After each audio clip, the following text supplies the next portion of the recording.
Hello. അപ്പോൾ നമ്മൾ പുതിയ ഒരു ടോപ്പിക്കാണ് നമ്മൾ ഡിസ്കസ് ചെയ്യുമ്പോൾ നമ്മൾ പുതിയൊരു സെമസ്റ്ററിലാണല്ലോ. നമ്മൾ ഈ സെമസ്റ്ററിൽ പഠിക്കുന്ന തെർമൽ ആൻഡ് സ്റ്റാറ്റിസ്റ്റിക്കൽ മെക്കാനിക്സ് ആണ്. ഞാൻ ആദ്യം നിങ്ങൾക്ക് എടുക്കാൻ പോകുന്നത് സ്റ്റാറ്റിസ്റ്റിക്കൽ മെക്കാനിക്സ്. അപ്പോൾ എന്താണ് സ്റ്റാറ്റിസ്റ്റിക്കൽ മെക്കാനിക്സ്? മെക്കാനിക്സ് എന്താണെന്നുള്ളത് ഓൾറെഡി നിങ്ങൾ പഠിച്ചിട്ട് കഴിഞ്ഞു. അപ്പോൾ സ്റ്റാറ്റിസ്റ്റിക്സ് നമ്മൾ ഉപയോഗിക്കുന്ന എപ്പോഴാണ്? നിങ്ങൾ പലതരത്തിൽ കേട്ടിട്ടുണ്ടാകും സ്റ്റാറ്റിസ്റ്റിക്സ് എന്നല്ല, അങ്ങനെ കുറേ ടൂൾസൊക്കെ നിങ്ങൾ പഠിച്ചിട്ടുണ്ട്. ആവറേജ് അല്ലേ, മീൻ ഡീവിയേഷൻ, അങ്ങനെയൊക്കെ നിങ്ങൾ കുറേ പഠിച്ചിട്ടുണ്ടാവും. നമ്മളിത് ഉപയോഗിക്കുന്നത് നമ്മൾ ഒരുപാട് പാർട്ടിക്കിൾസിന് പോപ്പുലേഷൻ കൂടുതലാവുന്ന സമയത്താണ് നമ്മൾ സ്റ്റാറ്റിസ്റ്റിക്സിലേക്ക് പോകുന്നത്. അവിടെ നമുക്ക് എക്സാക്റ്റ് റിസൾട്ട് നമുക്ക് കിട്ടത്തില്ല. നമുക്ക് അവിടെ എപ്പോഴും പ്രോബബിലിറ്റിയാണ് നമുക്ക് കിട്ടുക. നമ്മൾ പ്രോബബിലിറ്റിയാണ് പറയുക. ഓക്കെ. അപ്പോൾ അപ്പോൾ നമ്മൾ കൂടുതൽ പാർട്ടിക്കിൾസ് വരുമ്പോൾ നമ്മൾ സ്റ്റാറ്റിസ്റ്റിക്സ് ഉപയോഗിക്കും. ഓക്കെ. മൈക്രോസ്കോപ്പിക് ആണെങ്കിലും മാക്രോസ്കോപ്പിക് ആണെങ്കിലും നമുക്ക് സ്റ്റാറ്റിസ്റ്റിക്കൽ ഡിസ്ട്രിബ്യൂഷനിലേക്ക് നോക്കാം. നമുക്ക് അപ്പോൾ statistical mechanics determine the most probable way in which a certain total amount of energy E is distributed among the n number of system of particles in thermal equilibrium at the absolute temperature. Okay, ഇതാണ് നമ്മൾ statistic മെക്കാനിക്സിൻ്റെ ഒരു definition എന്ന് പറയാം നമുക്ക്. Thus, we can establish how many particles are likely to have the energy E1 and how many have the energy E2 and so on. Okay.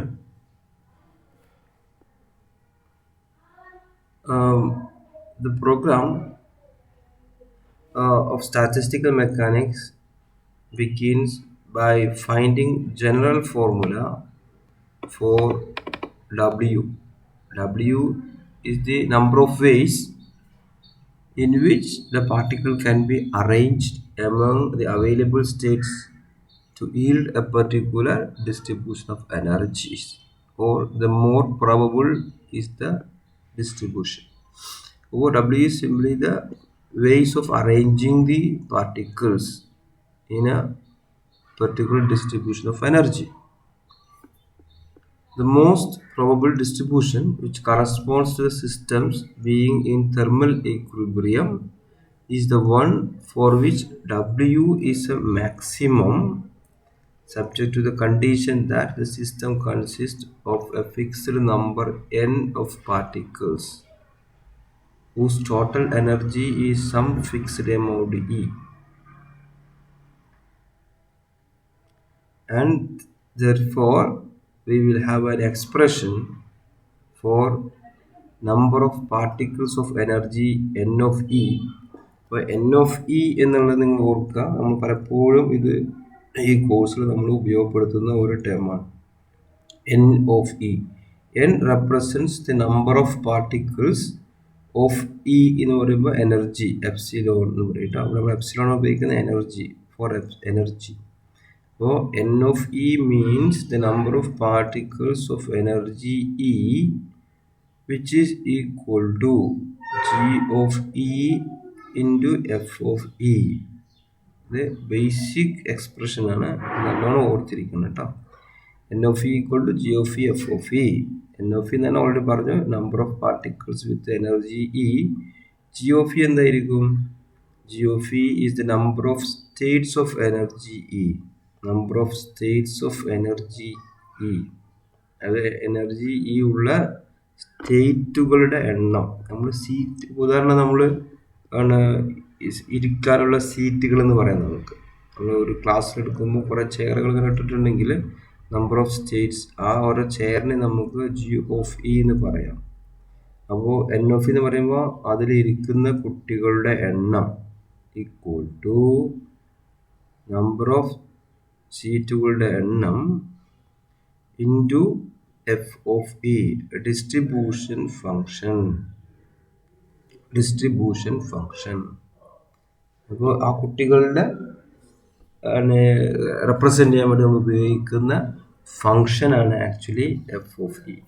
അപ്പോൾ g of e എന്ന number of States of energy E, f of e is the distribution function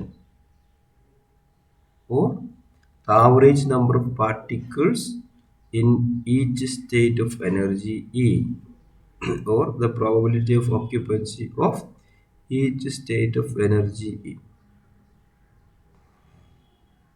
The total number of students in the class is equal to number of the seats into the average number of students in each seat.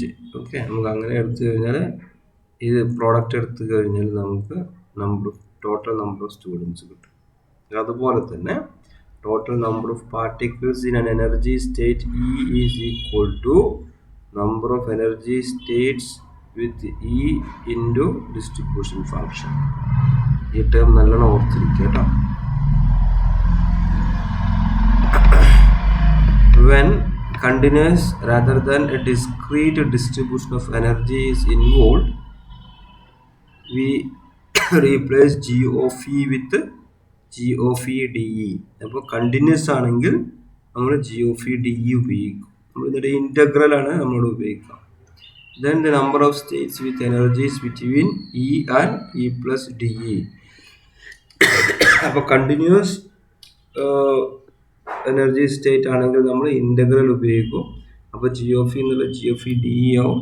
Integral limit E two E plus D ആവും. അപ്പോൾ നമുക്ക് നമ്മുടെ മുന്നിൽ there are 3 type of particles. ഏതൊക്കെ നോക്കാം നമുക്ക്. ഒന്ന്, identical particles that are sufficiently far apart to be distinguishable.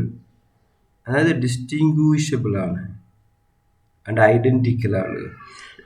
they are identical because they are sufficiently far apart to be distinguishable. Identical and distinguishable particle. For example, molecules of gas. Okay. In quantum terms, the wave functions of the particles overlap to a negligible extent.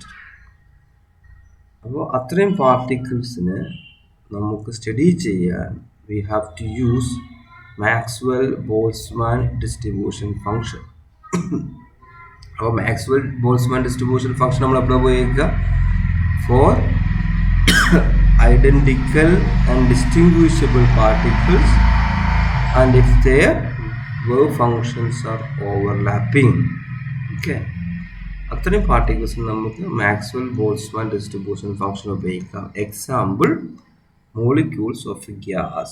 Okay, then again ഒരു hydrogen ഗ്യാസിൻ്റെ molecules എന്ന് പറയുമ്പോൾ എല്ലാ മോളിക്യൂൾസിനും hydrogen ആണ്.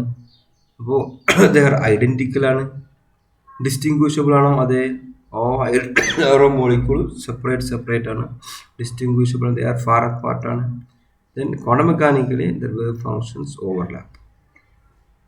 Okay, അപ്പോൾ നമുക്ക് ഉപയോഗിക്കാൻ പറ്റുന്ന ഗ്യാസ് ഓഫ് മോളിക്യൂൾസ് ഓഫ് ഗ്യാസിന് നമുക്ക് മാക്സ്വെൽ ബോൾട്സ്മാൻ ഡിസ്ട്രിബ്യൂഷൻ ഫംഗ്ഷൻ ഉപയോഗിക്കാം. നെക്സ്റ്റ് ടൈപ്പ് ഓഫ് പാർട്ടിക്കിൾ എന്ന് പറയുന്നത് ഐഡൻറ്റിക്കൽ പാർട്ടിക്കിൾസ് ആണ് of zero integral spin that cannot be distinguishable from one from another because their wave functions overlap. Okay, ഇവിടെ നമ്മൾ Maxwell ബോൾട്സ്മാനിൽ their wave function overlap to a negligible extent.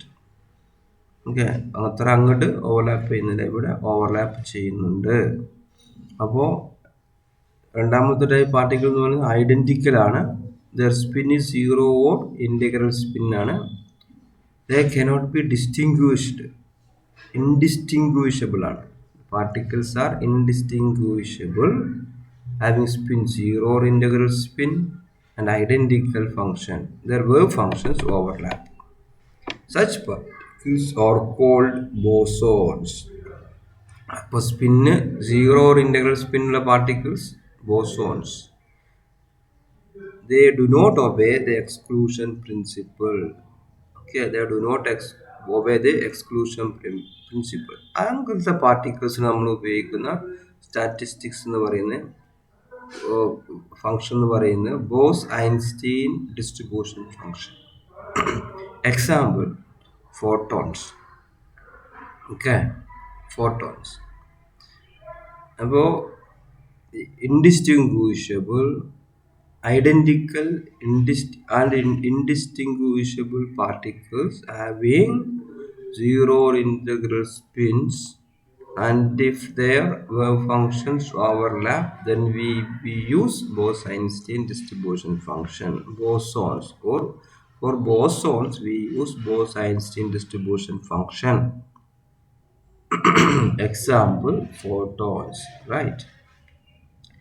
മൂന്നാമത്തെ particle identical ആണ്, with odd half integral spin 1/2, 3/2, 5/2 odd half integral spin particles, identical particles that are also indistinguishable one from another. Such particles are called fermions. Fermions electrons ഒക്കെ നമുക്ക് അതിൽ പറയാം.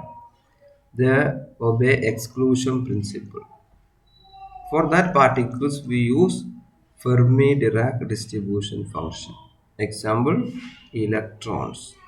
Okay, അപ്പോൾ നമുക്കിവിടെ 3 type function ഉണ്ട്. അപ്പോൾ നമ്മൾ ഇവിടെ ഉപയോഗിക്കുമ്പോൾ എൻ ഓഫ് ഇ കണ്ടുപിടിക്കാൻ ഉപയോഗിക്കുമ്പോൾ എഫ് ഓഫ് ഇ, ഈ distribution function F of E നമുക്ക് 3 ടൈപ്പ് പാർട്ടിക്കിൾസിന് 3 ഫംഗ്ഷനാണ്.